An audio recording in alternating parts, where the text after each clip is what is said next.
miedo, tengo miedo, tengo miedo, tengo miedo, tengo miedo, señor, tengo miedo.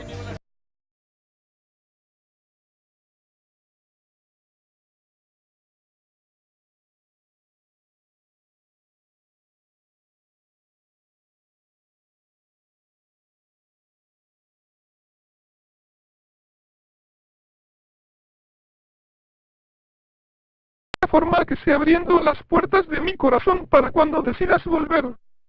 Yo solo quiero tu amistad.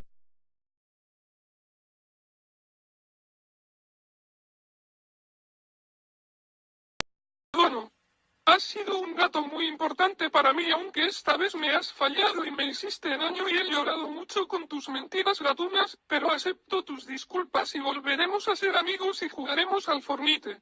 Pero por favor, no rompas más mi pobre corazón. Está sufriendo mucho, entiéndelo.